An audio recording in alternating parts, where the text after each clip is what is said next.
নমস্কার, আমি মীনাক্ষী। শুরু করছি জবাব চায় বাংলা।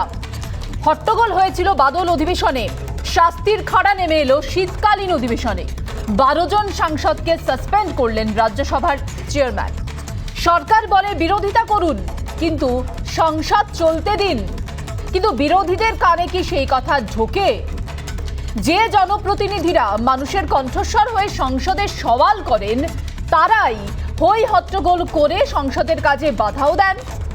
একের পর এক অধিবেশনের দিন নষ্ট, বারবার করে অধিবেশন মুলতুবি, সাসপেন্ড হয়ে গিয়ে অধিবেশনে যোগ দিতে না পারা, এটাই দস্তুর হয়ে গিয়েছে সংসদে।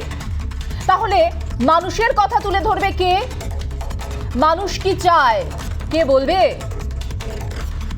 বারবার অধিবেশন পণ্ড হলে তার প্রভাব সরাসরি পড়ে দেশের উন্নয়নে। থমকে যায় বিল, বাধা পায় আইন।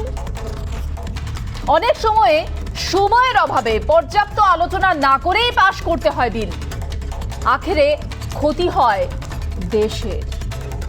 দেশের উন্নয়নে বাধা সৃষ্টি করে কি প্রমাণ করতে চান বিরোধীরা? আর কতদিন মানুষের কণ্ঠস্বরকে ছাপিয়ে যাবে রাজনীতির এই কোন্দল? শাসক বিরোধী রাজনীতির কোন্দলে সংসদে হই হট্টগোল। কেন নিতে হচ্ছে এমন কঠিন সিদ্ধান্ত? আজ জবাব চায় বাংলা। বাদল অধিবেশনে বিশৃঙ্খলা, শীতকালীন অধিবেশনে সাসপেন্ড। संसद में सवाल भी हो, संसद में शांति भी हो। सरकार की नीतियों के खिलाफ जितनी आवाज प्रखर होनी चाहिए हो, लेकिन संसद की गरिमा, स्पीकर की गरिमा, चेयर की गरिमा, इन सब के विषय में हम वो आचरण करें जो आने वाले दिनों में देश की युवा पीढ़ी को काम आए। সোমবার শীতকালীন অধিবেশনের শুরুতেই বিরোধী দলের সাংসদদের কাছে এই আবেদন রাখেন প্রধানমন্ত্রী নরেন্দ্র মোদী। এই একই আবেদন তিনি রেখেছিলেন গত বাদল অধিবেশনের শুরুতেও। কিন্তু শান্তি বজায় রাখার পথে হাঁটেননি সাংসদদের একাংশ। বাদল অধিবেশনে বেনজির বিশৃঙ্খলা হয় রাজ্যসভায়। শাস্তি হিসেবে গোটা শীতকালীন অধিবেশনের জন্য সাসপেন্ড করা হলো 12 জন সাংসদকে। Some members are. This August House was conceived as an assembly of wise men who would let the heat and passions of the movement pass by before making the laws in calm and sincere and serene atmosphere. Trinamool সাংসদ দোলা সেন এবং Shanta ছেত্রীকে suspend করা হয়েছে গোটা অধিবেশনের জন্য। Suspend হওয়া 12 জন সাংসদের মধ্যে রয়েছেন তৃণমূল কংগ্রেসের 2 জন সাংসদ, কংগ্রেসের 6 জন, শিবসেনার 2 জন, সিপিএম এর 1 জন, সিপিআই এর 1 জন। সাংসদদের বক্তব্য পেশ করারই সুযোগ দেওয়া হয়নি বলে দাবি তৃণমূল কংগ্রেসের। এখানে মোদিশাহী, तानाशाही, तुगलकशाही, हिटलरशाही चलছে। मानसून सेशन में तो वो घटना हुआ ना, तो फिर अब आज बोल दिया हठात करके। ये मैंने this is very surprising. Bangla দখল করব বলেছিল যারা, সেই দখলদারদেরকে আমরা হটিয়েছি। আমরা পার্লামেন্টের ভেতরে এই দখলদারদের বিরুদ্ধে আমাদের অভিযান চলবে শান্তিপূর্ণ পথে। গণতন্ত্রের পীঠস্থান সংসদ, সেই সংসদের কাজকর্মে বারবার বাধা সৃষ্টি করে উন্নয়ন এবং দেশ গঠনের কাজ পিছিয়ে দেন বিরোধীরা। তেমনটাই প্রতিবার অভিযোগ করে সরকার পক্ষ। কিন্তু পরিস্থিতির পরিবর্তন হয় না। বিল প্রত্যাহার হচ্ছে, তার জন্য বিল আসছে। আপনার সব পুরো অপোজিশন দল বল বেঁধে ভেলে আসছে। এটা তো দেখায় ওদের কোনো শৃঙ্খলা নেই। বিরোধী দলগুলিকে বিরোধিতার অধিকার দেয় ভারতীয় সংবিধান। কিন্তু বিক্ষোভের জেরে সংসদের কাজ পণ্ড হলে তার দায় নিতে চায় না কোনো পক্ষ। সংসদ পণ্ডের প্রভাব, লাগাতার বিরোধিতায় থমকে যায় কাজ। দফায় দফায় মুলতুবি করতে হয় অধিবেশন। জমতে থাকে পাশ না হওয়া বিলের পাহাড়। বিল নিয়ে পর্যাপ্ত আলোচনা সম্ভব হয় না। থমকে থাকে উন্নয়ন ও দেশ গড়ার কাজ। সাধারণ দেশবাসীর কণ্ঠস্বর হিসেবে সংসদে প্রতিনিধিত্ব করেন সাংসদরা। কিন্তু কোথাও গিয়ে সাধারণ মানুষের কণ্ঠস্বরকে ছাপিয়ে যায় রাজনীতির হট্টগোল। আখেরে বঞ্চিত হন সাধারণ মানুষই। এই সহজ হিসেব কবে মানবেন রাজনৈতিক নেতারা? রিপাবলিক বাংলা।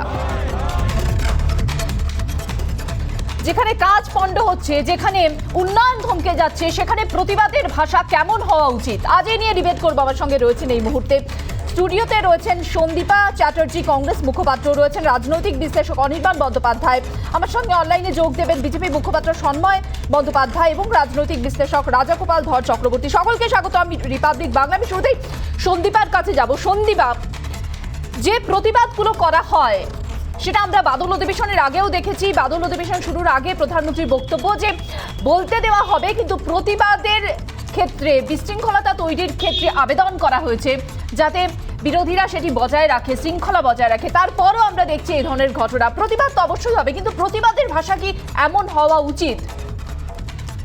শুভ সন্ধ্যা সবাইকে। নমস্কার, আমার নাম সন্দীপা চক্রবর্তী।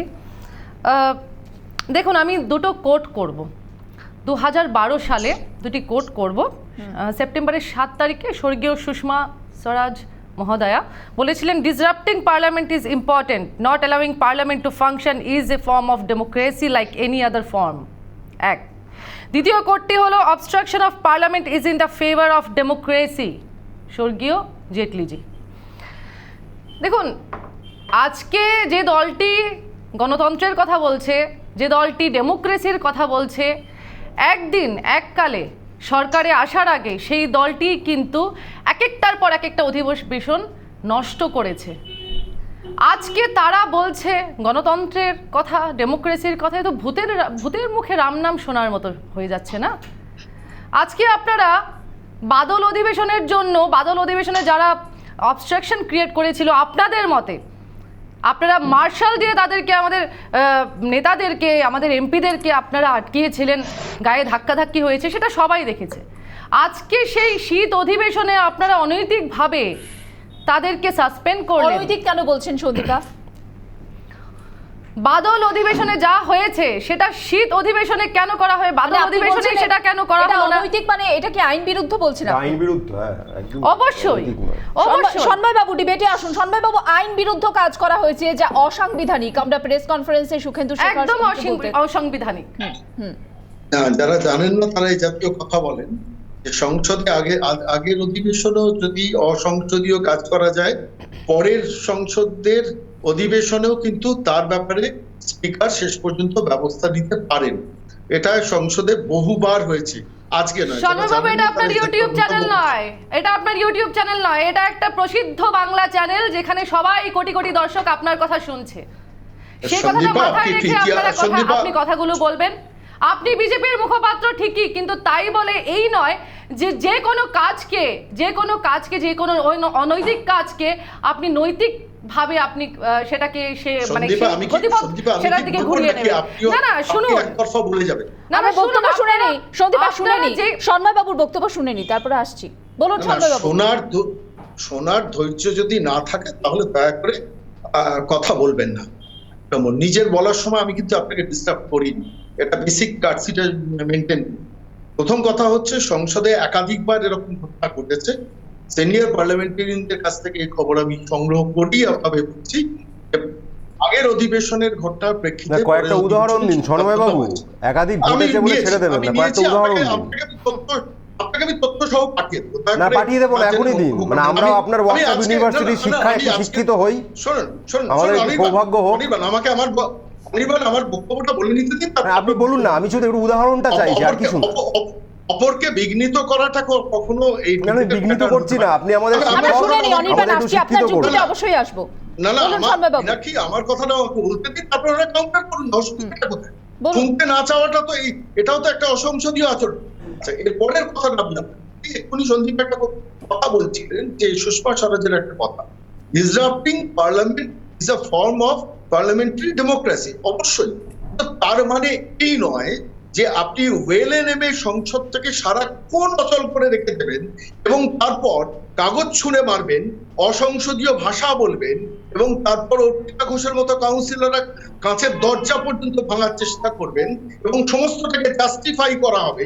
এটা কখনো form of governing, form of parliamentary democracy হতে পারে না। না, এটা কি একদম এই যে এখন যে ছবি আমি দেখাবো, না না সন্দীপা এখন একটা ছবি দেখাবো, এই ছবিকে কি সন্দীপা সমর্থন করেন? আপনারা গায়ে ধাক্কা দেবেন, বাইরে থেকে লোক আনিয়ে মার্শাল সাজিয়ে সেটাও হয় না। সন্দীপা এই সেটা ছবিকে অসংসদীয়। সন্দীপা এই ছবিকে কি আপনি আরে, সমর্থন করেন? সন্দীপা, যেভাবে কাগজ ছোড়া হচ্ছে অধ্যক্ষের উদ্দেশ্যে, আমি আসছি সন্ময় বাবু, একটা ছবি দেখাচ্ছি সন্ময় বাবু, আসছি একটা ছবি দেখাচ্ছি সন্ময় বাবু প্লিজ। এই যে 21শে জুলাইয়ের যে ছবিটা 2021-এ কিছুদিন আগে বাদল অধিবেশনের সময় যেভাবে কাগজ ছোড়া হচ্ছে, একে কি সমর্থন করেন? রাজ্যসভায় চেয়ার লক্ষ্য করে একের পর এক ফাইল ছুড়তেও দেখা গিয়েছিল প্রতাপ সিং বাজওয়াকে, এই ছবি কি সমর্থন করেন আপনি? সন্দীপা, বিজেপি নেতারা এরকম কয়েকটা উদাহরণ আমি দিয়ে দিতে পারবো যেখানে বিজেপি নেতারা বা আগে অন্য দলে ছিল, তারপরে বিজেপি ওদেরকে জামাই আদর দিয়ে বরণ করে নিজেদের দলে নিয়ে গেছে, মন্ত্রী টন্ত্রী করেছে, এখন বিধায়ক হয়ে বসে আছে, যে মানে সদনের পার্লামেন্টের যে মাইকটি আছে সেই মাইকটি খুলে তুলে দৌড় মেরেছে, এরকম প্রচুর আমাদের কাছে উদাহরণ আছে। মানে বিজেপি করলে কংগ্রেস কেউ করতে হবে, তাহলে কংগ্রেস ব্যতিক্রম হলো কোথায়? যে কথাগুলো বিজেপি এটা কোনো যুক্তি, এটা তো কোনো যুক্তি হলো না সন্দীপা, যে বিজেপি করেছে, এটা তো কোনো যুক্তি না। অ্যালিগেশন লাগাচ্ছে, বিজেপি অন্যায়ভাবে 12 জন এমপি কে সাসপেন্ড করেছে, অন্যায়ভাবে সেটা করা হয়েছে, বিজেপি মিথ্যা অ্যালিগেশন লাগাচ্ছে। আজকের দিনে দাঁড়িয়ে আপনি বলুন, ঠিক 11:11 প্রধানমন্ত্রী মাননীয় নরেন্দ্র মোদীজি পার্লামেন্ট ছেড়ে কেন, সেশন ছেড়ে কেন চলে গেলেন? কেন বসে সেখানে উত্তর দিতে পারলেন না বিরোধীদের একটার পর একটা প্রশ্নের? 750 জন কৃষক শহীদ হয়েছেন, তাদের ব্যাপারে কেন কথা বলতে পারলেন না? এমএসপির গ্যারান্টি কেন দিতে পারলেন না? সাহস নেই, সাহস নেই, সেই জন্য ঠিক 11:11 সদন ছেড়ে উনি বেরিয়ে গেছেন। সন্ময় বাবু, এর উত্তর নেব 30 সেকেন্ড সময়। না, ব্যাপারটা হচ্ছে সাহসটা তো বাইরের ফিল্ডেও দেখানোর জায়গা আছে। আমার প্রশ্নটা হচ্ছে সংসদের বাইরে যে আচরণগুলো করা যায় সংসদের ভেতরে সেটা করা যায় না। তৃণমূল কংগ্রেসের কাছ থেকে শিখবো না, তার কারণ এই সন্দীপ তৃণমূল কংগ্রেস বা কংগ্রেসের কাছ থেকেও শিখবো না এই কারণ যে আমরা ভারতবর্ষে একাধিক উদাহরণ দেখতে পারি। এই রাজ্যের মুখ্যমন্ত্রী নিজে গিয়ে বিধানসভা ভাঙচুরের নেতৃত্ব দিয়েছিলেন, তখন তো আপনাদের গলা কোথায় ছিল? একবারও মনে পড়ে না মমতা বন্দ্যোপাধ্যায় যখন বিধানসভা ভাঙচুর করেছিল? আজকে বড় বড় কথা বলছেন, টিভি চ্যানেলে বলছেন, এই অসংসদীয় আচরণ মনে পড়ে না? তখন আপনার নেতারা কি বলেছিলেন? অনির্বাণের কাছে আসবো। অনির্বাণ, এই ছবি তো নতুন নয়, সন্ময় বাবু যেমনটা বলছেন, এর আগে বিধানসভাতেও দেখেছি আমরা, লোকসভাতেও একই ছবি দেখেছি, আমি যদি খুব ভুল না করি 2005 সালে। তা এই ছবির পুনরাবৃত্তি বারবার হচ্ছে সংসদে, সেটা সমস্ত দলের ক্ষেত্রেই, সেটার ক্ষেত্রে ব্যবস্থা নেওয়া যখন হচ্ছে তখন বলা হচ্ছে সেটি অসাংবিধানিক, আইন বিরুদ্ধ। দাঁড়ান, এখানে সন্ময়বাবুকে আমি কয়টা উদাহরণ চাইলাম, একটাও দিতে পারলেন না। আমি আপনাকে বলছি রুল 256 অফ দ্য রাজ্যসভা, তার আন্ডারে আজকে সাসপেনশন হয়েছে। সেইখানে স্পষ্ট ভাষায় লেখা আছে যে মানে যাকে অ্যাকিউজ করা হচ্ছে তাকে সাসপেন্ড করা যায় for a period not exceeding the reminder of the session.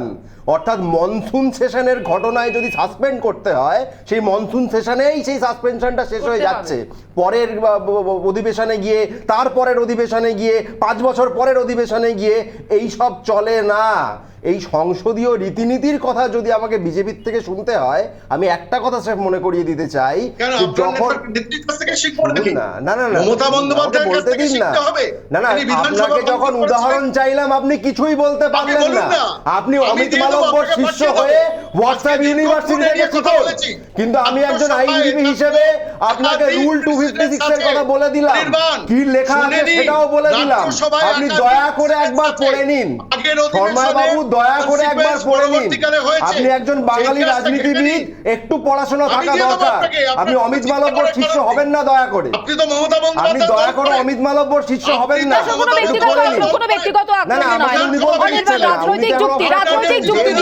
আমি রুল 256 এর কথা বললাম, উনি সেটাকে আটকাতে উঠে পড়ে লাগছেন কেন? কারণ এটাই বাস্তব যে ওইখানে স্পষ্ট লেখা আছে যে পরের কোনো সেশনে এই অ্যাকশন নেওয়া যায় না। এবার আপনি বলছেন যে অতীতে একাধিক, আপনি উদাহরণ দিন, আমি নাম বলুন, আপনি নাম বলুন, আপনি 2-3টা উদাহরণ দিন, আপনি 2-3টা উদাহরণ দিন না। মমতা বন্দ্যোপাধ্যায় যখন আপনি 2-3টা উদাহরণ দিন রাজ্যসভায় এর আগে এইভাবে সাসপেনশন হয়েছে, দুটো উদাহরণ দিন। শর্মা বাবু, সরাসরি চ্যালেঞ্জ করছি, সরাসরি চ্যালেঞ্জ করছি, দুটো উদাহরণ দিন। আরে পাঠিয়ে দেবো না, এখনই দিন,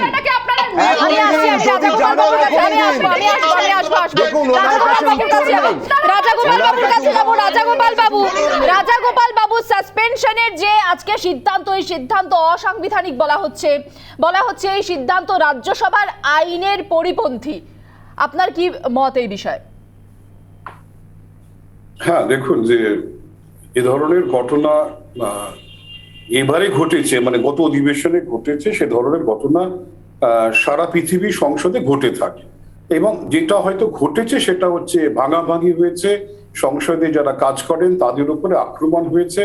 আমি যেটা শুনেছি যে কোনো একটা রিপোর্ট সেখানে জমা পড়েছে, গত অধিবেশনে যারা ভেঙেছে সেই সংক্রান্ত রিপোর্ট বোধহয় জমা পড়েছে। এটা কিন্তু খেয়াল রাখতে হবে যে মানে যে আইনজীবী আপনাদের প্যানেলে আছেন, তিনি 256 কোট করছেন, আমাদের যে rules of procedure of the Rajya Sabha সেটা উনি কোট করছেন 256 ধারা, এবং সেটা 56 ধারা যে 256 যে এটা রয়েছে সেটা পরিষ্কার স্পিরিটটা হচ্ছে চেয়ারম্যানই হচ্ছে, রাজ্যসভার চেয়ারম্যানই হচ্ছে একেবারে সভাটা সেটা পরিচালনা করবেন, এবং সভাটাতে আকাঙ্ক্ষিত যে সব মেম্বার সেখানে রুলস মেনে চলবেন, এবং সেখানে স্পিকার বা চেয়ারম্যানের একটা যথেষ্ট ক্ষমতা দেওয়া রয়ে গেছে, এবং যখনই মনে করবেন কোনো মেম্বার ঠিক মতন কাজ করছেন না, সংসদের যে রীতিনীতি মেনে চলছেন না, তখন কিন্তু সেখানে একটা 256 দিতে বলে দিচ্ছে যে কোনো মেম্বার যদি এ ধরনের কোনো জিনিস তোলেন, মানে জিনিসটাকে হ্যাঁ, এবং সেটা করলে তাকে সরিয়ে দেওয়া যায়। যেহেতু মানে রিপোর্টটা এবারে জমা পড়েছে, তাই সেই রিপোর্টের ভিত্তি করে হয়তো এই সিদ্ধান্ত উনি নিয়েছেন।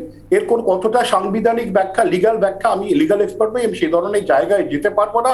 তবে এটা ঠিক যে লোকসভা এবং রাজ্যসভার যে ধরনের বিধিনিষেধ আছে সেখানে আকাঙ্ক্ষিত যে সব মেম্বার সেগুলো মেনে চলবে। অতীতে হয়তো এগুলো মেনে চলা হয়নি, কিন্তু এখন যদি স্পিকার চান মেনে চলা হোক, তাতে অসুবিধাটা কোথায়? পার্লামেন্ট তো মারপিট করার জায়গা না, পার্লামেন্ট যেখানে যারা স্টাফরা আছে তাদের উপর আক্রমণ করার জায়গা না, সেখানে ভালো বিতর্ক হোক না, আমরা সেটা শুনতে চাই। সুতরাং সেইগুলো না করে যদি এই ধরনের মারপিট করা হয়, তাহলে আমি অনির্বাণের উত্তর নেব 30 সেকেন্ড সময়, তারপর আরো একটা দিক আমি উত্থাপিত করতে চাইবো, অনির্বাণের রিঅ্যাকশন নেব 30 সেকেন্ড। আমার একটাই পয়েন্ট বলার, সেটা হচ্ছে উনি ঠিকই বলেছেন যে স্পিকার চাইলে পদক্ষেপ করতে পারেন, কিন্তু একটা কথা আছে, প্রিন্সিপালস অফ ন্যাচারাল জাস্টিস বলে একটি বিষয় আছে, যেখানে বলা হয় যাকে আমি অভিযুক্ত বলে মনে করছি তার দিকটাও তাকে বলার আমাকে সুযোগ দিতে হবে। এটা স্পিকার যদি মনে করেন ন্যাচারাল জাস্টিস ওসব আমরা পাত্তা দিই না, আমরা তো বিজেপি ফ্যাসিস্ট দল, সেটা হতে পারে যে কোনো সুযোগই দিলাম না, সাসপেন্ড করে দিলাম, এটা একটা হতে পারে। দুই, আপনি খেয়াল রাখবেন মীনাক্ষী, বিগত বেশ কিছু বছর ধরে বিজেপি আসার পর পার্লামেন্টে কোনো হাউসেই আর মিডিয়াকে ঢুকতে দেওয়া হয় না। ওখানে ঠিক কি হচ্ছে না এটা নিয়ে কিন্তু আমরা মিডিয়ার কাছ থেকে, যাকে আমরা বলি অন্যতম পিলার অফ ডেমোক্রেসি, আমরা কিচ্ছু জানতে পারছি না। যা বিজেপি বলছে তাই আমাদের শুনতে হচ্ছে। এটা একটু খেয়াল করে দেখবেন যে একটা ফ্যাসিস্ট দল যখন পার্লামেন্ট চালায় সেখানে মিডিয়াকেও তারা ঢুকতে দেয় না, নিজেদের কথাটা এই ঘটনা বলে চালিয়ে দেয়। সেখানে কিন্তু মিডিয়া ঢুকতে পারার দাবি বিরোধীরা করছে, মিডিয়ার তরফ থেকে আপনারাও করুন। শর্মাবাবু উত্তর দিন। যে অভিযোগ আমি আসছি সংসদে যে হট্টগোলের কথা বলা হচ্ছে, যেটা সন্দীপা বলছেন, যেটা সন্ময় বাবুদের পক্ষ থেকে বলা হচ্ছে, এই ঘটনা তো নতুন নয়, এই ঘটনা আগেও ঘটেছে। একটা টুইস্টে একটা ছবি তুলে ধরতে চাইবো, তারপর এই বিষয়ে একটা প্রশ্ন রয়েছে আমার।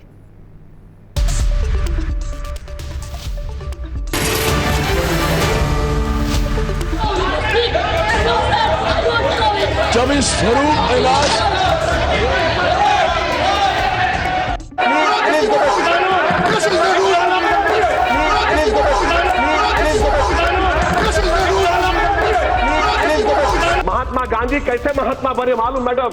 उन्होंने साउथ अफ्रीका के नेशनल रजिस्टर कार्ड को फाड़ दिया था, जला दिया था। इसीलिए जब महात्मा ने फाड़ा, मैं इस बिल को फाड़ता हूं। ये हिंदुस्तान को तोड़ने की कोशिश कर रहा है।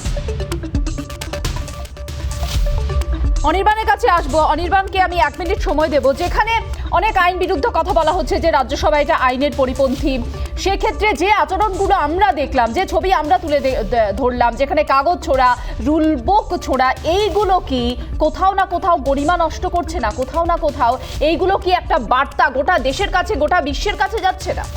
যদি সাধারণ মানুষের জন্য লড়ার একটা অস্ত্র হিসেবে পার্লামেন্টে আপনি যা দেখালেন, যে বিল ছেঁড়া হোক, কাগজ ছোড়া হোক, এগুলো ব্যবহৃত হয়, তাতে কোনো আপত্তি নেই। একটি পার্লামেন্ট সেটা হচ্ছে representation of the will of the people.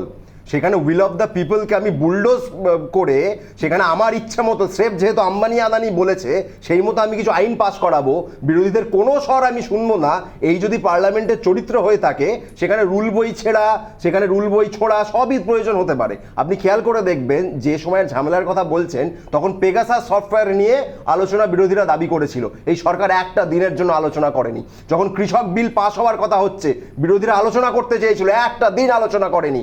1 বছর পর 450 জন কৃষককে খুন করার পর আজকে নির্লজ্জভাবে প্রধানমন্ত্রী মানে বলছে ক্ষমা করুন আমাকে, এবং তিনি আইনটি ফেরত নিচ্ছেন।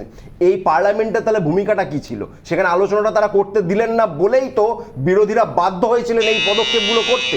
আজকে পার্লামেন্টের গরিমা যদি কেউ নষ্ট করে সেটা বিজেপি করছে। আপনার 1 মিনিট সময় সন্দীপা।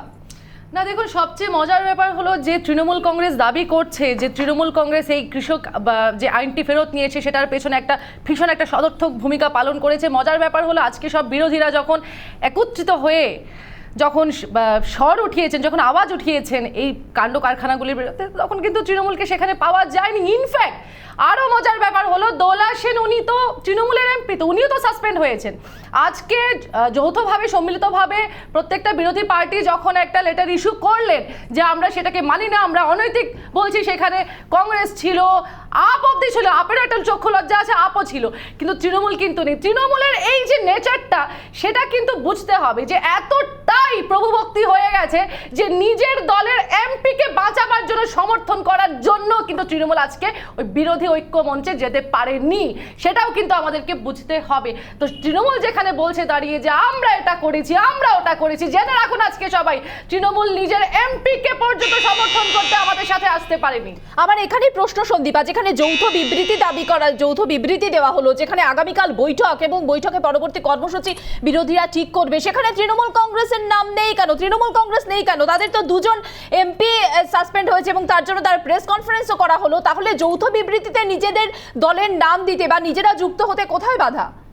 না, প্রভু রাগ করে যাবেন, মহাজনকে সুদ দেওয়া হবে না। ওই ত্রিপুরা, গোয়া, মেঘালয় এগুলো তো মহাজনকে সুদ দেওয়া হচ্ছে না, যে রিটার্ন গিফট বলা হয় এগুলোকে, তো এটা তো করা যাবে না। সেই দাসত্ব, সেই প্রভুত্বটা মানে স্বীকার করে নিয়েছে তো তৃণমূল বিজেপির কাছ থেকে। সেই জন্য সেটাই তো বলছে আজকে কি দৈন্য দশা তৃণমূলের ভেবে দেখুন। আমরা যেখানে সবাই আমরা শূন্য হয়ে গেছি, ঠিক আছে, আমরা যেখানে সবাই মিলে এই বিলের বিরোধিতা করেছি, কৃষকদের সমর্থন জানিয়েছি, বা আমরা আজকে এই যৌথ বিবৃতি দিলাম, সেখানে তৃণমূল নেই। সেটা তৃণমূলই বলুক তৃণমূল কেন নেই। সেই সাসপেনশনের সিদ্ধান্ত অপ্রত্যাশিত যে বিবৃতিতে বলা হচ্ছে, বিরোধীদের বিবৃতিতে, সেই বিবৃতি ছবি আমি তুলে ধরতে চাইবো, একটু বয়ানটা দেখাতে চাইবো, তারপরে আমি আসবো, এর উত্তর নেব অবশ্যই সকলের কাছে। সাসপেনশনের সিদ্ধান্ত অপ্রত্যাশিত, অগণতান্ত্রিক, রাজ্যসভার আইনকে মানা হয়নি। এই সিদ্ধান্তে মঙ্গলবার পরবর্তী আন্দোলনের রূপরেখা নির্ধারিত হবে, যেখানে যৌথ বিবৃতি দেওয়া হচ্ছে বিরোধীদের পক্ষ থেকে সমস্ত রাজনৈতিক দল, যারা যে সমস্ত দলের সাংসদ সাসপেন্ড হয়েছেন সেই সমস্ত দল তাদের এই যৌথ বিবৃতিতে তাদের উপস্থিতি রয়েছে, তাদের উল্লেখ রয়েছে, কিন্তু তৃণমূল কংগ্রেস এখানে নেই কেন? তাদের তো 2 জন সাংসদ সাসপেন্ড হয়েছেন। অনির্বাণ, 1 মিনিট সময়। হ্যাঁ, এখানে স্পেসিফিক এই যে নোটিশটার কথা আপনি যে বিবৃতিটার কথা বলছেন এটাতে নেই। যারা আছেন আপনি খেয়াল করে দেখবেন যে তারা প্রত্যেকেই হয় কোথাও জোট শরিক হিসেবে হয় সরকার চালাচ্ছেন, বা কোথাও জোটের শরিক রয়েছেন, নির্বাচনে লড়েছেন। ধরুন সিপিআই বা সিপিএম লেফট ফ্রন্ট হিসেবে কংগ্রেসের সাথে পশ্চিমবঙ্গে নির্বাচনে লড়েছেন, শিবসেনা কংগ্রেসের সাথে তারা মহারাষ্ট্রে সরকার চালাচ্ছে। অর্থাৎ এটা কোথাও একটা জোট শরিকদের নিজেদের মধ্যে একটি স্টেটমেন্ট তারা রিলিজ করেছে। এতো একটা না আমি সন্দীপ আমাকে প্রশ্ন করতে দিন। এখানে তো কথাটা একটা ঘটনার জাস্ট প্রতিবাদ করা, সেখানে জোট সঙ্গী কোন রাজ্যে কে সঙ্গী সেটা তো বিষয় না। রয়েছে সারা প্রত্যেকই নিজেদের মধ্যে জোট শরিক, এটাকে আপনি অস্বীকার করতে পারবেন? এটা জোট শরিক, এখানে আপের তো কেউ সাসপেন্ড হয়নি। যারা সাসপেন্ড হয়েছে তাদের কথা বলছি। এবার প্রশ্ন হলো যে তৃণমূল কংগ্রেস তারা নিজেদের মতো করে লড়াইয়ের ক্ষেত্র প্রস্তুত করছে, সেটা নিয়ে কংগ্রেসের আপত্তি থাকতেই পারে, সেটা নিয়ে আমার কিছু অসুবিধা নেই। কিন্তু খেয়াল রাখতে হবে যে তাদেরই জোট শরিক এনসিপি প্রধান শরদ পাওয়ার বলছেন কংগ্রেস পুরনো জমিদারদের চালে চলছে, যাদের জমি বাড়ি সব চলে গেছে। অনির্বাণের যুক্তিটা আমার কাছে ঠিক ফিকে লাগছে। আইএনসি, ডিএমকে, এসপি, এনসিপি, যেখানে এই যে যৌথ বিবৃতি, সেখানে যে সমস্ত রাজনৈতিক দলের নাম আছে, INC, DMK, SP, NCP, Shiv Sena, RJD, CPI, CPIM, LJD, JDS, MDMK, TRS, AAP সমস্ত রাজনৈতিক দলের এখানে যৌথ বিবৃতিতে উল্লেখ রয়েছে কি ঘটনার পরিপ্রেক্ষিতে যে সাসপেনশন, সেই সাসপেনশনে যে সমস্ত দলের প্রতিনিধিরা রয়েছেন শুধু তারা নয়, এর বাইরেও বিরোধী ঐক্যে যারা রয়েছেন, বা বিরোধী ঐক্য শব্দটি যদিও এখনো পর্যন্ত সেভাবে জমাট বাঁধেনি, যারা বিরোধী আসনে রয়েছেন সেই সমস্ত জায়গা থেকে এই বিবৃতি। সেখানে অনির্বাণ বলছেন যে রাজ্যভিত্তিক জোট এবং তার কোথাও না কোথাও একটা অঙ্ক কাজ করছে। এই যুক্তিটা ঠিক কি? না ওটা বোকা বোকা কথা, ওটা মানুষ বুঝে গেছে। উনি কি বলতে চাইছেন মানুষ বুঝে গেল, সম্পূর্ণভাবে অবাস্তব একটি কথা বললেন। দেখুন ব্যাপারটা হচ্ছে এই যে বলতে দিন, অনির্বাণ বাবু বলতে দিন, ব্যাপারটা হচ্ছে এই যে আজকে যে ঘটনাটা হলো সেটা তো কোনো ভোটের কথা মাথায় রেখে তো হয়নি, একটা অন্যায় হয়েছে, একটা ঘটনার প্রতিবাদ হয়েছে। আপনারা কেন যে দলের আমরা তো সেখানে যে 12 জনের যে অনৈতিকভাবে যে সাসপেন্ড হয়েছে ওর মধ্যে বিবৃতিতে বাধা কোথায় সন্দীপ? আমি বুঝতে পারছি এখানে বিবৃতিতে বাধা কোথায়? সেটাই করেছি, বিবৃতিতে বাধা কোথায় সেটাই তো আমি সেটা তৃণমূলকে জিজ্ঞেস করুন, সেটাই আমি বলছি। মহাজন সুদ নিয়েছে, এবার রিটার্ন গিফট দিতে হবে, সুদ ফেরত দিতে হবে। এতটাই প্রভুত্ব, এতটাই দাসত্বের বেড়া জলে তৃণমূল কংগ্রেস আজকের দিনে জড়িয়ে গেছে যে সেখানে বিজেপিকে ক্ষুণ্ণ করে বা প্রভুকে ক্ষুণ্ণ করে সর্বসমক্ষে এসে আমাদের সাথে দাঁড়িয়ে বা বিরোধী বাকিদের সাথে দাঁড়িয়ে নিজের এমপিকে অবধি বাঁচাতে পারছে না, নিজের এমপি সমর্থনে অবধি কথা বলতে পারছে না। এই হচ্ছে আজকের দিনে তৃণমূল কংগ্রেসের অবস্থা। সন্ময় বাবু, এই বিষয়ে আমি সন্দীপার যেটা বললাম, সন্দীপার কথায় কোট আনকোট প্রভুকে খুশি করতে হবে, প্রভুত্ব অনেক বড় এখানে, যে ইঙ্গিতটা দিচ্ছেন সন্দীপা তৃণমূল কংগ্রেসের বিরুদ্ধে, যে অভিযোগটা কংগ্রেস ইতিমধ্যে করছে যে কোথাও না কোথাও একটা বি টিম হিসেবে কাজ করে তৃণমূল কংগ্রেস বিজেপির, এবং আজকে বিবৃতিতে তৃণমূল কংগ্রেসের দল কোনো উল্লেখ নেই যেখানে এই দলেরই 2 জন সাংসদ সাসপেন্ড হয়েছেন। সন্ময়বাবু, আমি খালি এই অনির্বাণ আর সন্দীপার বিরহ লড়াই দেখছিলাম, কংগ্রেস এবং তৃণমূল কংগ্রেসের বিরহ যুদ্ধ দেখছিলাম, খালি ভাবছিলাম একটা কথা ভাবছিলাম যে এরা হবেন মোদির বিকল্প মুখ, এরা হবেন বিজেপিকে রিপ্লেস করার লড়াই লড়বেন এরা, যারা এখনো একটা সামান্য সিগনেচার করতে সাহস শক্তি সঞ্চয় করতে পারছেন না। এতটাই ব্যক্তি স্বার্থে চালিত হয় এই দলগুলো, তারা সামান্য নিজেদের এমপিদের প্রোটেকশনের জন্য একটা যৌথ বিবৃতিতে সই করার মতো উদারতা দেখাতে পারেন না। তারা করবেন ভারত শাসন।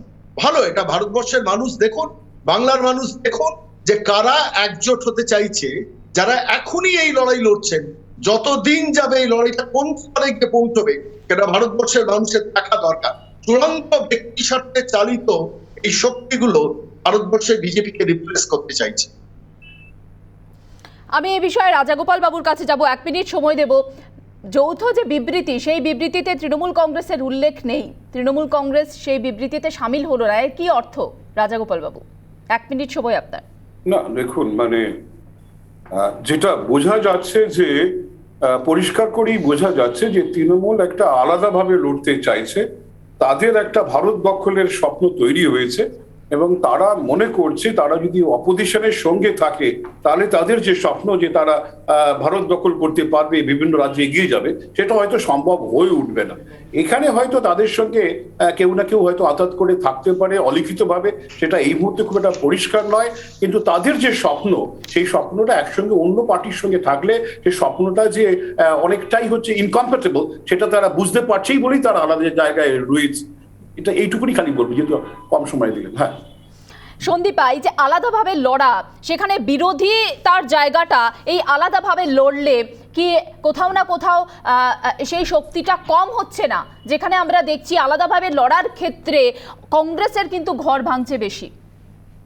না, ব্যাপারটা হচ্ছে একটা গাছ একটা টাইম আসে, আমাদের যতগুলো ঋতু আছে, যে গাছের সবগুলো পাতা ঝরে যায়, ঝরে আবার নতুন করে পাতা সেখানে আসে, ফল ধরে, ফুল ধরে, দেখতে আরো সুন্দর লাগে গাছটাকে। তো জাতীয় কংগ্রেস এখন এই পর্যায়ে দিয়ে চলছে। দ্বিতীয় কথা হচ্ছে রাজাগোপাল বাবু খুব সুন্দর করে ব্যাপারটা বললেন, কিন্তু একটা জায়গায় যে কথাটি মিস করলেন উনি, দাদা দেখুন তৃণমূল কংগ্রেস আলাদাভাবে লড়াই করতে চাইছে, 42টা আসনে লড়াই করবে বিজেপির সাথে, তাই না? 2024-এ যদি সেটা করতে পারে তাহলে আমি বলবো যে তৃণমূল কংগ্রেস মানে সাংঘাতিক একটা 42টা আসনে লড়াই করে সাংঘাতিক বড় একটা মহাভারত রামায়ণ কিছু একটা রচনা করে ফেলবে। দ্বিতীয় 3 নম্বর কথা হলো বিজেপি যাদের ন্যাচারাল অ্যালাই তারা কি করে বিজেপি বিরোধী প্রধান মুখ হতে পারে সেটা আমাকে আজকে আপনারা যারা প্যানেলে আছেন আপনারা বুঝিয়ে দিন আমাকে। যারা যে দলের সুপ্রিমো কোর্ট আনকোর্ট বলেছেন যে BJP is our natural ally, তারা কিভাবে বিজেপি বিরোধী প্রধান মুখ হতে পারে আপনি বলুন তো, বুঝিয়ে দিন আজকে আমাকে, সবাই দর্শকদেরও বুঝিয়ে দিন এই কথাটা। অনির্বাণ, মানে এই কথাটা তো বাংলার মানুষ বুঝিয়েই দিয়েছে, 2রা মের ফলাফল তো আমরা বুঝতেই পেরেছি। এটা রাজ্যের ইকুয়েশন আলাদা, সেন্ট্রালের ইকুয়েশন আলাদা।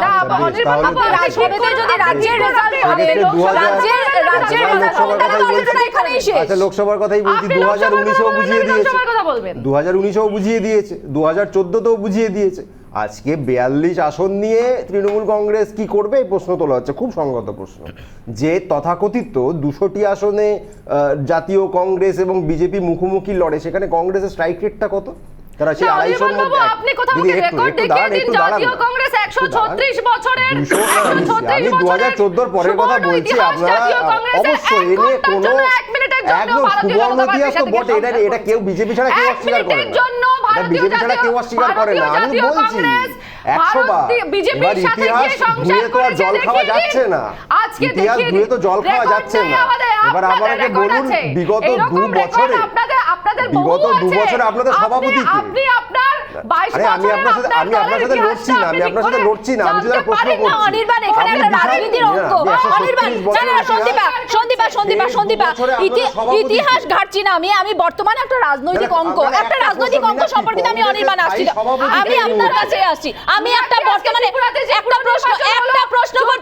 একটা প্রশ্ন করতে দিন অনির্বাণকে। আমি ইতিহাস ঘাটছি না, আমি বর্তমানে রাজনৈতিক অঙ্ক বলছি। যেখানে কংগ্রেস অভিযোগ করছে যে বিভিন্ন জায়গাতে ত্রিপুরা, গোয়া, সেখানে গিয়ে বিরোধী যে ভোট সেখানে ফাটল ধরাচ্ছে তৃণমূল কংগ্রেস, যেটা আখেরে বিজেপির লাভ হচ্ছে। একে একে যদি আমি অঙ্ক সাজাই, আজকে বিবৃতিতে সেখানে তৃণমূল কংগ্রেসের কোনো উল্লেখ নেই, তাহলে কি কংগ্রেসের এই অভিযোগটা আরো জোরালো হলো না? বেশ, কংগ্রেস মধ্যপ্রদেশ, কর্ণাটক, গোয়া এই 3টে জায়গাতে তারা মেজরিটি অফ এমএলএস জিতেছিল, 2টো রাজ্যে সরকারও করতে পেরেছিল। তারপর সিবিআই ইডির চাপে নাকি লোভের মুখে তাদের নেতারা কংগ্রেস ছেড়ে বিজেপি দিকে সরকারটা তাদের হাতে তুলে দিলেন আমরা জানি না। গোয়াতে সরকার গড়ার আগেই, মানে বিজেপি তার আগে পৌঁছে গেল, কংগ্রেস নেতারা পৌঁছতে পারলেন না, তারা 10-12 জনকে কিনে নিলেন এবং ওখানে সরকার গঠন করলেন। 3টে মাত্র উদাহরণ দিলাম, আরও মণিপুর ইত্যাদি আরও আছে। এবার বলুন, একটি রাজ্যে নির্বাচন জেতার পরেও, সরকার গড়ার পরেও কংগ্রেস সরকারটা ধরে রাখতে পারছে না। পাঞ্জাবের মতো জায়গায় যেখানে কংগ্রেসের শক্ত ভিত্তি রয়েছে, এটা যে কেউ স্বীকার করবেন, সেইখানে তাদের নেতাদের মধ্যে ঝামেলা এমন পর্যায়ে পৌঁছচ্ছে এখন তারা নিজেরাও জানেন না যে আগামী নির্বাচনে জিততে পারবেন কিনা। রাজস্থান কমাস আগে প্রায় হাতছাড়া হতে বসেছিল। আমাদের প্রশ্নের জায়গা একটাই, অন্য কিচ্ছু নয়। কংগ্রেসের বিশাল ইতিহাস বিজেপি ছাড়া সবাই স্বীকার করি আমরা। প্রশ্নটা তাদের এই মুহূর্তের সাংগঠনিক দুর্বলতা নিয়ে। তাদের স্থায়ী সভাপতি নেই, তাদের মধ্যেকার যারা মানে বড় নেতা, কপিল সিব্বাল বলুন, শশী থারুর বলুন, তারা প্রশ্ন তুলছেন। প্রশ্ন তোলার জন্য কপিল সিব্বালের বাড়িতে আক্রমণ করা হচ্ছে। আমরা বলতে চাইছি এইভাবে বিজেপিকে ঠেকানো যাবে না। রাস্তার লড়াই প্রয়োজন, নির্বাচনের লড়াই প্রয়োজন। সেখানে ঐক্যবদ্ধ লড়াই তখন হবে যখন আপনি নিজের ঘরটাকে গোছাতে পারবেন। আগে দয়া করে ঘরটা গোছান, নিজের বিধায়কদের বাঁচান, নেতাদের বাঁচান। ঘর গোছানো কাকে বলে তৃণমূল কংগ্রেস সেটা গত 10 বছরে দেখিয়ে দিয়েছে কিভাবে ঘরটা গোছাতে। না, অনির্বাণ কি এই কারণে ঘর গোছানোর কথা বলছে যে কংগ্রেস ভাঙছে তৃণমূল কংগ্রেস? না, দেখুন, জ্যোতিরাদিত্য সিন্ধিয়া মধ্যপ্রদেশে চলে গেলেন, বিজেপিতে সরকারটা পড়ে গেল। আমরা বিজেপি বিরোধী সবাই দুঃখ পেয়েছি। আচ্ছা, কর্ণাটকে সিবিআই ইডির ভয়ে কর্ণাটকের সরকারটা বিজেপির হাতে চলে গেল, আমাদের এতে দুঃখ হয়। আমরা চাই কংগ্রেস তাদের সরকারগুলো বাঁচাক। না, আমি লড়াই করছি না আপনার সাথে, আমার দুঃখ হচ্ছে সেই দুঃখের কথা। আরে ঠিক আছে, আমি আপনার সাথে লড়ছি না, আরে চিল্লিয়ে লাভ নেই, আমি আপনার সাথে লড়ছি না। আপনাদের সরকারটা যখন চলে গেছিল মধ্যপ্রদেশ বা কর্ণাটকে, আমার খারাপ লেগেছিল। আমি সন্দীপার উত্তর নেব, 30 সেকেন্ড সময় দিচ্ছি, বলুন। না 30 সেকেন্ড সময় না, আমাকে আরেকটু বেশি, 2 মিনিট বলুন। আমার দুঃখের কথাটা বললাম, আর কিছু না। দুঃখের কথা আপনাদের দুঃখের কথা সময় দিল্লি কমে থেকে আসে, এক বলছেন মিনিট আপনারা, সময় দিলাম, আমরা এক মিনিট সময় দিলাম, বলুন বলুন। আরে সে তো সোনিয়া গান্ধীকে গিয়ে মমতা বন্দ্যোপাধ্যায় বলেছিলেন এই একটা দেখুন, কমিটি করুন, কি মুশকিল। সেই সময় কমিটি চলে করে যাচ্ছে, আমরা লড়াইয়ে নামি। অনির্বাণ আপনার সেই বক্তব্য কমিটি আজও শুনেছি, করতে পারলেন আপনাকে না। অনেক সময় দিয়েছি, আমি সময়ের কাটাটাও চালাইনি। বলুন সন্দীপা, বলুন। না, ব্যাপারটা হলো যে ঘর গোছানোর কথা বলা হচ্ছে, দুঃখের কথা বলা হচ্ছে, এইগুলো না ওই রাজ্যের বিকাশের নাম করে বা রাজ্যের জন্য কিছু নিয়ে আসবো, ডিমান্ড করব, সেই নাম করে একা একা যখন বাংলার মুখ্যমন্ত্রী গিয়ে দেশের প্রধানমন্ত্রীর সাথে দেখা করেন, আমরা জানতেও পারি না কি কথা হয়েছে, সেখানে কি আলোচনা হয়েছে বিস্তারিত, সেখানেই দুঃখের কথা, সংসার গোছানোর কথা সব কিছু হয়ে যায়, সেটা আমরা জানি। দ্বিতীয় কথা হচ্ছে, আজকে অনির্বাণ বাবুরা জাতীয় কংগ্রেসকে নিয়ে যা কথা বলছেন সেটা দেশ জানে। জাতীয় কংগ্রেস, দেখুন আপনি আমাকে এখানে দেখতে পাচ্ছেন তো, আপনারা যা বলেন না যে জাতীয় কংগ্রেস নিশ্চিহ্ন হয়ে যায়, আমাকে দেখতে পাচ্ছেন তো, আমাকে যদি দেখতে পাচ্ছেন তাহলে জাতীয় কংগ্রেসকেও আপনারা দেখতে পাচ্ছেন, কিন্তু সেটা আপনারা অস্বীকার করছেন। আমি কথাটা অস্বীকার বলিনি। করছেন সেটা আপনারা। আপনাকে জোর করে আমার মুখে কথা বসাতে হবে না। সেখানে গিয়ে কংগ্রেসের ইতিহাস বিজেপি ছাড়া কেউ অস্বীকার করে না, আমি তো বলিনি এরকম কিছু। নির্বাচনে আপনারা চিহ্নিত হয়ে গেছেন ভোট কাটুয়া পার্টির নামে। তৃণমূল আপনারা কত শতাংশ পেয়েছেন? নির্বাচনে ভোট কংগ্রেস কত শতাংশ পেয়েছে? পার্টির নামে চিহ্নিত হয়ে বেশ গেছে। ভালো সারা কথা। দেশ কংগ্রেস জুড়ে। কত শতাংশ আপনারা পেল? দেখে নেবেন, এবার বলুন না কত 2024 পেয়েছে, বলুন, দেখে দেখবো কেন, আপনি পাশে বলুন। কাউকে পাবেন না। ত্রিপুরায় কত পাশে শতাংশ কাউকে কংগ্রেস পাবেন পেয়েছে না। বলুন না আরে এইটুকু। আপনারা কটা রাজ্যে আছেন, আমরা কটা রাজ্যে আছি? আরে আপনারা গোটা ভারতে গোটা বিশ্বে আছেন, তারপরও মাত্র 54টা আসন পেয়েছেন 2019-এ। এটাই দুঃখের জায়গা, আপনি ভুল করছেন। বিরোধীর জায়গা যদি এরকম 250টা হয়, আসনে লড়ে মাত্র 50টা আসন বিরোধীর জিতছেন, এটাই জায়গা যদি সমস্যা। এরকম হয়, পুরসভায় ত্রিপুরার পুরো নির্বাচনের যে ভোট পার্সেন্টেজের কথা বলছেন, যেখানে বিজেপি 55%, তৃণমূল কংগ্রেস 16%, 18% বামেরা, কংগ্রেস সম্ভবত 2%-এর কিছুটা বেশি, 6% কাছাকাছি, সেখানে দাঁড়িয়ে সন্ময় বন্দ্যোপাধ্যায় বা বিজেপির মুখে কি শুধুমাত্র হাসি যে বিরোধীদের এই ছবি? না, আমরা 30 সেকেন্ড সময়, বলুন। যারা একটি পরিবারের পরিবারের আভ্যন্তরীণ শাশুড়ি এবং স্ত্রীর ঝগড়া, পুত্রবধূর ঝগড়া দেখছি বসে, যে এরা ভারতবর্ষের বিকল্প মুখ হবে। ভাবুন তো, কংগ্রেস এই মুহূর্তে সারা ভারতবর্ষে 4টে রাজ্যে রয়েছে, আর তৃণমূল কংগ্রেস শুধু একটি রাজ্যে রয়েছে। সেই পরিস্থিতিতে দাঁড়িয়ে কে বড়, আমি বড় না উনি বড়, এই লড়াই লড়ছে।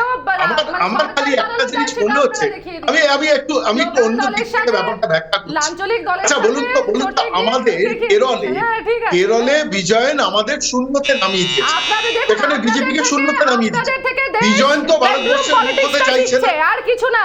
বিজয়ন যদি ভারতের ইতিহাস আবার লেখা হয়, মমতা হতে চাইছে, স্বর্ণাক্ষরে লেখা থাকবে। কারণটা তিনি নিজেও জানেন হতে পারবেন না। পশ্চিমবঙ্গের বাইরে তিনি অ্যাকসেপ্টেড হবেন না, তিনি সবাই জানেন। রাজনীতির ইতিহাসে কারণটা হচ্ছে বেসিক্যালি মানুষকে বিভ্রান্ত করা। এই বিভ্রান্ত করে যদি কিছু ভোট পেয়ে নিজেদের সর্বভারতীয় তকমা তৈরি করা যায়। একটা দল পশ্চিমবঙ্গের বাইরে গত 10 বছর ধরে চেষ্টা করছে টাকা পয়সা বিস্তার করতে। আজকে তারা হঠাৎ অভিযোগের পালা চলবে, ডিবেটও চলবে, অভিযোগ ডিবেট চলবে, এ নিয়ে নিশ্চয়ই আরো একদিন আমি ডিবেট রাখবো। তবে আপাতত ডিবেটের সময় শেষ হয়ে গিয়েছে। সকলকে অসংখ্য ধন্যবাদ জানাচ্ছি, স্টুডিওতে যারা ছিলেন এবং অনলাইনে যারা ছিলেন আমার সঙ্গে, সকলকে অসংখ্য ধন্যবাদ। একটা ছোট বিরতি নিচ্ছি, বিরতির পর ফিরছি ব্রেকিং সেগমেন্ট নিয়ে, সঙ্গে থাকুন।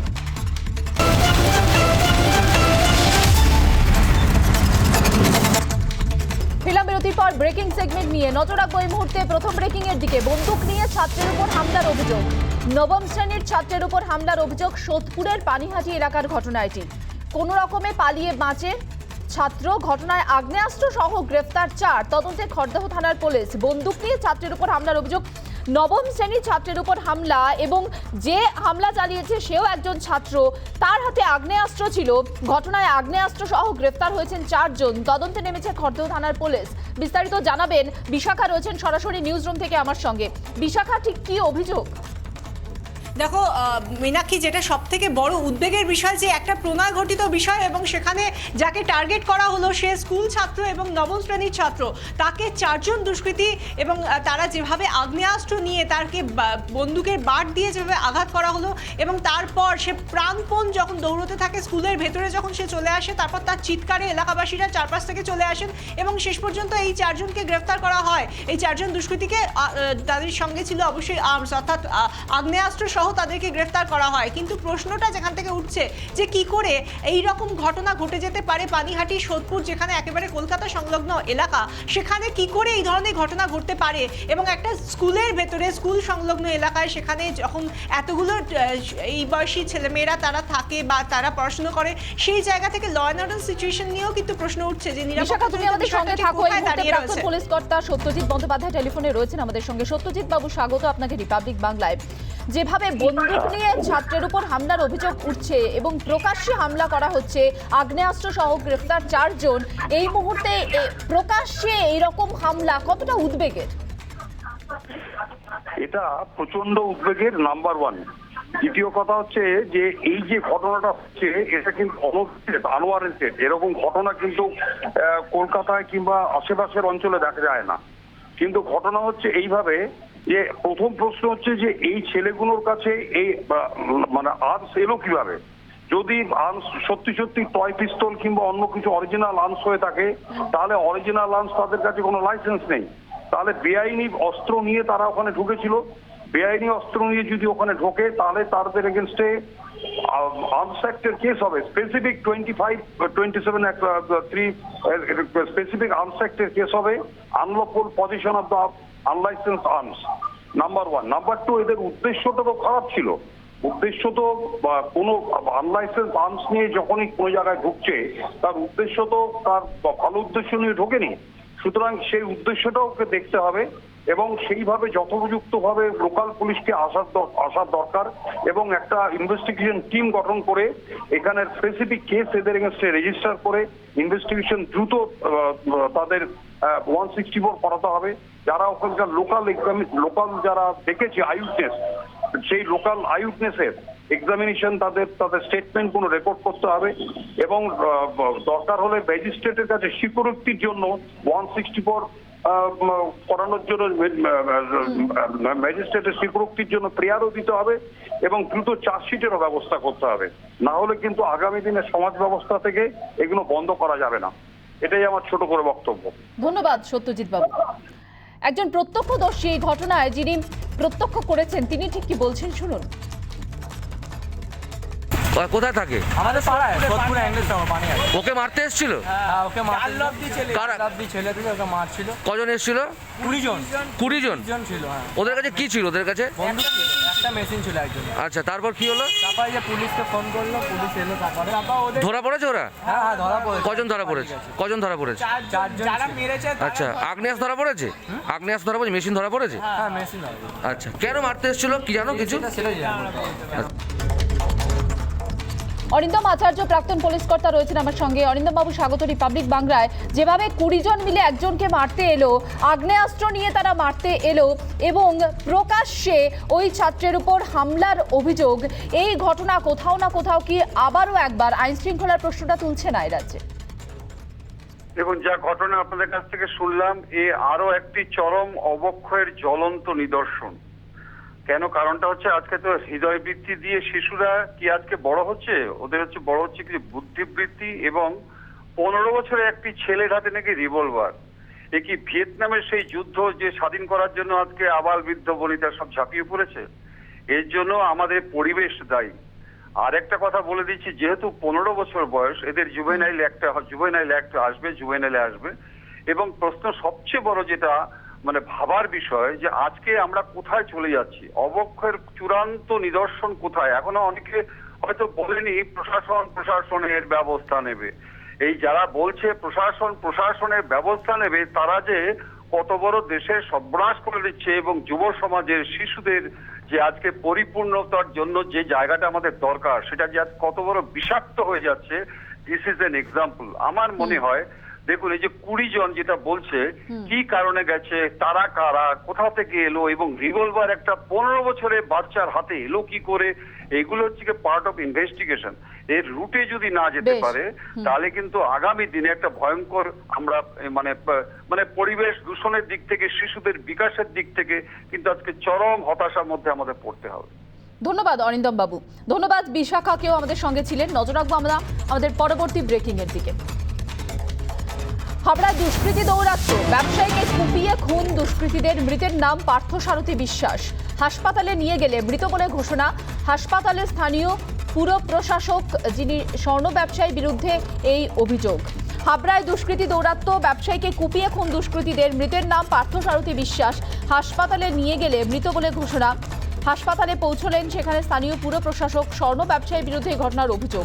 ঠিক কি ঘটেছে, কি অভিযোগ, বিস্তারিত জানাবেন। এই মুহূর্তে আমার সঙ্গে রয়েছেন টিটপ। টিটপ, কি অভিযোগ, কার বিরুদ্ধে অভিযোগ?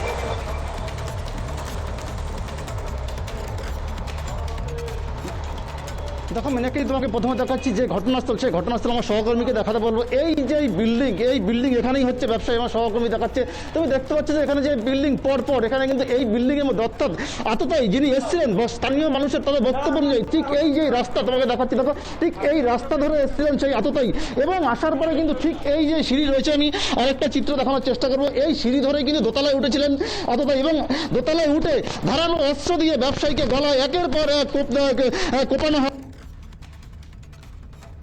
এতটাই জন্য কিন্তু এই ঘটনাস্থল থেকে দৌড়ে পালিয়ে যান। কিন্তু পালানোর পরে কিন্তু এখনো পর্যন্ত গোটা এলাকা থমথমে থাকবে। অর্থাৎ যে সমস্ত দোকানপাট যারা রয়েছে তারা প্রত্যেকে কিন্তু আতঙ্কিত রয়েছেন, সবাই দোকান বন্ধ করে চলে গেছে। অর্থাৎ যে সমস্ত দোকানপাট যারা রয়েছে তারা প্রত্যেকে কিন্তু ইতিমধ্যে আতঙ্কিত রয়েছেন, সবাই দোকান বন্ধ করে চলে গেছে ইতিমধ্যে। তবে এই যে ঘটনা, এই ঘটনার সঙ্গে উঠে আসছে কিন্তু স্থানীয় আরেক ব্যবসায়ীর নাম, তিনি স্বর্ণ ব্যবসায়ী। তিনি কিন্তু যেই ব্যবসায়ীর নাম উঠে আসছে তিনি কিন্তু এই যেই ব্যবসায়ী, এই ব্যবসায়ী থেকে ঠিক ঢিলছড়া দূরত্ব, অর্থাৎ মাত্র 50 মিটার দূরেই কিন্তু এক স্বর্ণ ব্যবসায়ী, তার নাম উঠে আসছে। এবং যারা এই দোকানে কর্মচারী রয়েছেন, যারা কাজ করেন, তারা জানাচ্ছেন যে ওই ব্যবসায়ী প্রতিনিয়ত তিনি এখানে আসেন এবং তিনি আজকেও যাতায়াত দিয়ে এসেছিলেন। তবে কিভাবে, কি কারণে এই যে একের পর এক কেন কুপিয়ে খুন করা হলো, কি কারণে খুন করা হলো, গোটা বিষয়টি ইতিমধ্যে তদন্ত করছে। ইতিমধ্যে কিন্তু যেই ব্যবসায়ীর নাম, অর্থাৎ যে অভিযুক্ত, যে এতটাই তার সম্মানে কিন্তু বারাসাত পুলিশ কর্তা যারা রয়েছেন তারা এবং হাবড়া থানার পুলিশ, তারা কিন্তু যৌথভাবে তারা তল্লাশি চালাচ্ছেন হাবড়া শহরের বিভিন্ন জায়গায়। এমনকি সেই ব্যবসায়ী যে অভিযুক্ত, তার বাড়িতেও ইতিমধ্যে পুলিশ কর্তারা পৌঁছে গেছেন। তারাও কিন্তু পরিবারের লোকজন যারা রয়েছেন তাদের প্রত্যেকের সাথে কথা বলছেন এবং সেই ব্যবসায়ীর তার মোবাইল ফোন ট্রেস করে ইতিমধ্যে তারা কিন্তু খোঁজার চেষ্টা করছে। তোমাকে আরেকবার আমার সহকর্মীকে দেখাতে বলবো। অর্থাৎ দেখো যে এই বিল্ডিং এখানেই ছিল কিন্তু সেই ব্যবসায়ী তার ব্যবসা প্রতিষ্ঠান। তবে ইতিমধ্যে পুলিশ যা জানাচ্ছেন, প্রশাসক যা জানাচ্ছেন, তাদের বক্তব্য যে ব্যবসায়িক কোনো শত্রুতা থাকতে পারে, তার জন্য ঠিক সন্ধ্যায়, ভোর সন্ধ্যায় প্রকাশ্যে, অর্থাৎ তুমি দেখো ঠিক এই যে ব্যবসায়ী যে দোকান, এখান থেকে ঢিলছড়া দূরত্বে রয়েছে হাবড়া যশোর রোড, অর্থাৎ যশোর রোড লাগোয়া এলাকাতেই কিন্তু ভোর সন্ধ্যায় ব্যবসার কারণে শত্রুতা এবং সে কারণেই খুন বলে প্রাথমিকভাবে তদন্তে উঠে আসছে। অসংখ্য ধন্যবাদ টিটপ। আমরা শোনাবো একজন প্রত্যক্ষদর্শীর ঘটনার সময় যেখানে ছিলেন, প্রত্যক্ষ করেছেন তিনি এই ঘটনা, তিনি ঠিক কি বলছেন।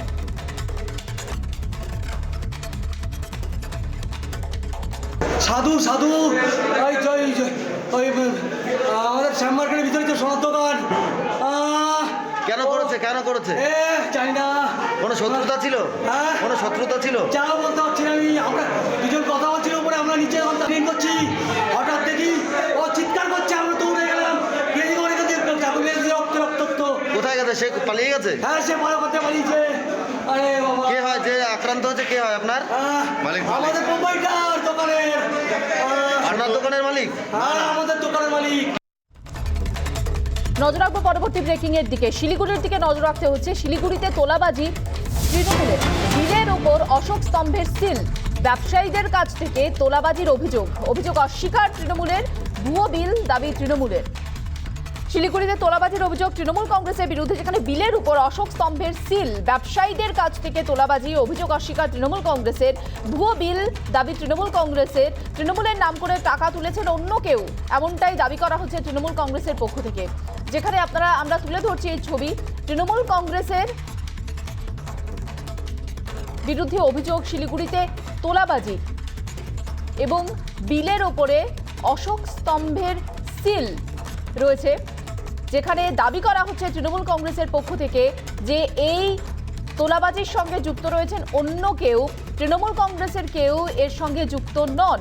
শিলিগুড়ির ঘটনা, স্বাভাবিকভাবে এ নিয়ে রাজনৈতিক তরজা এই মুহূর্তে তুঙ্গে, যেখানে তৃণমূল কংগ্রেসের বিরুদ্ধে অভিযোগ। বিজেপি বিধায়ক শঙ্কর ঘোষ এই মুহূর্তে টেলিফোনে রয়েছেন আমাদের সঙ্গে। শঙ্করবাবু, আপনাকে স্বাগত রিপাবলিক বাংলায়। তোলাবাজির অভিযোগ তৃণমূল কংগ্রেসের বিরুদ্ধে, অশোক স্তম্ভের সিল, কিন্তু তৃণমূল কংগ্রেস বলছে অন্য কেউ যুক্ত রয়েছেন এই ঘটনায়, তাদের দাবি এটাই। পশ্চিমবঙ্গে সূর্যের নিচে যা কিছু ঘটে তা তৃণমূল নেতৃত্বের অঙ্গুলিহীন ছাড়া সম্ভব বলে তো আমার মনে হয় না। ফলে স্বাভাবিকভাবেই তোলাবাজ এবং তৃণমূল এটা সমার্থক শব্দে পরিণত পশ্চিমবঙ্গে। তৃণমূল কংগ্রেসের প্রায় গত 10 বছরে যে যত বড় দুর্নীতিগ্রস্ত সে তত বড় নেতা এই তথ্য তৃণমূলের দয়াতেই এই পশ্চিমবঙ্গে প্রতিষ্ঠিত হয়েছে। এবার এটা খুব একটা আশ্চর্যের ঘটনা না, কিন্তু এই অশোক স্তম্ভের ব্যবহার যা সরকারিভাবে নিয়ম বিরুদ্ধ, আইন বিরুদ্ধ, আমি আশা রাখি যে জেলা প্রশাসন, আমি আশা রাখি পুলিশ কমিশনারে তারা সদর্থক ভূমিকা নেবে। আর যদি সদর্থক ভূমিকা না নেয়, প্রাথমিকভাবে আমার দায়িত্ব রাজ্যের যারা আপনি পদক্ষেপ নেওয়ার জন্য আবেদন করছেন। ধন্যবাদ শঙ্কর বাবু। অশোক ভট্টাচার্য সিপিআইএম নেতা রয়েছেন আমার সঙ্গে এই মুহূর্তে টেলিফোনে। অশোক বাবু, স্বাগত রিপাবলিক বাংলায়। অশোক স্তম্ভের সিল, তাতে তৃণমূল কংগ্রেসের বিরুদ্ধে তোলাবাজির অভিযোগ। তৃণমূল কংগ্রেসের দাবি এ কাজ অন্য কেউ করেছে, তাদের দলের কেউ নয়। না, তোলাবাজি ব্যাপারটা কি হচ্ছে, এটা হচ্ছে এই গভর্নমেন্টে হচ্ছে বাইদা তোলাবাজ, ফর্দা তোলাবাজ, অ্যান্ডা তোলাবাজ। সরকারটাই তো তোলাবাজিদের সরকার, তারাই তো মেজরিটি টোটালি। আমি তো এটা চ্যালেঞ্জ করে বলছি, গত 10 বছরে তৃণমূল কংগ্রেসের এমএলএ, মন্ত্রী, পঞ্চায়েতের মেম্বার, ছোটখাটো নেতা, ব্রাঞ্চের নেতা, ব্লকের নেতা, পঞ্চায়েতের নেতা, কত টাকা তাদের টাকা ছিল, কত তাদের সম্পদ ছিল, আর 10 বছর তাদের কত সম্পদ হয়েছে, এটা প্রকাশ্যে এটা বলুক না। এটা তো দেখা যাবে যে কত লিপস এন্ড বাউন্স, বুঝতে পারছেন না, কিভাবে দ্রুত গতিতে টাকা বেড়ে যাচ্ছে। সবটাই তো তোলাবাজি করে, তোলাবাজের টাকাটাকে তারা অন্যরকম ভাবে সেটাকে হোয়াইট করে, ব্ল্যাকটাকে হোয়াইট করে, সেটা আবার ওরা খুব ভালোই জানে। যে জিনিসটা বিজেপি আবার ত্রিপুরাতে থেকে একই জিনিস করছে, বিজেপিও তৃণমূল যা করছে ত্রিপুরাতে আর পশ্চিমবঙ্গের তৃণমূল যা করছে, দুটো কাজের মধ্যে তো কোনো পার্থক্য নাই। তো সেই জন্য আমাদের বক্তব্যটা হচ্ছে একটাই, তৃণমূল কংগ্রেস এই রাজত্বটাকে প্রতিষ্ঠা করেছে এবং যে কোনো ভাবে হোক না কেন এদের পার্টির মধ্যে, সরকারের মধ্যে, দলের মধ্যে এরাই মেজরিটি, বা পৌরসভা হোক, পঞ্চায়েতে হোক, এরাই মেজরিটি। তো প্রতিদিন খবরে কাগজে অদস্ত দেখা যাচ্ছে এই যে তৃণমূল কংগ্রেসের সরকারের নেতাদের, পুলিশ প্রশাসনের মদত ছাড়া যে এগুলো হয়, এগুলো হয় না। বেশ, অসংখ্য ধন্যবাদ অশোক বাবু আমাদের সঙ্গে কথা বলার জন্য। নজর রাখবো আমাদের শেষ ব্রেকিং এর দিকে। ব্রেকিং সেগমেন্টে 30 তারিখ থেকে রাজ্যে বৃষ্টির সম্ভাবনা। 2 চব্বিশ পরগনা, মেদিনীপুরে ভারী বৃষ্টি, ঝাড়গ্রাম ও হাওড়াতে বৃষ্টির সম্ভাবনা। 4 ডিসেম্বর বঙ্গে ভারী বৃষ্টির পূর্বাভাস, বইতে পারে ঝোড়ো হাওয়া, পূর্বাভাস আলিপুর আবহাওয়া দপ্তরের। 30 তারিখ থেকে রাজ্যে বৃষ্টির সম্ভাবনা এবং বৃষ্টির সঙ্গে সঙ্গে শীত পড়ার কথাও জানাচ্ছে হাওয়া অফিস। জানানো হচ্ছে 2 চব্বিশ পরগনা, মেদিনীপুরে ভারী বৃষ্টি, ঝাড়গ্রাম এবং হাওড়াতে বৃষ্টির সম্ভাবনা। 4 ডিসেম্বর বঙ্গে ভারী বৃষ্টির পূর্বাভাস। কি জানাচ্ছে হাওয়া অফিস, শুরু। 3 তারিখ নাগাদ মূলত কোস্টাল ডিস্ট্রিক্ট অর্থাৎ 2 চব্বিশ পরগনা, 2 মেদিনীপুর, কিছুটা ঝাড়গ্রাম এবং হাওড়া, এই অঞ্চলগুলোর উপরে হালকা বৃষ্টির সম্ভাবনা থাকছে। 4 তারিখ থেকে দক্ষিণবঙ্গে বৃষ্টির ইন্টেন্সিটি এবং স্প্রেড একটু বাড়বে। ব্রেকিং সেগমেন্ট এখানেই শেষ করছি। বিদায় নিচ্ছি জবাব চায় বাংলা থেকে। এরপর দেখুন 294, দেশের 1 নম্বর হিট নিউজ শো। নজর থাক রিপাবলিক বাংলায়। নমস্কার।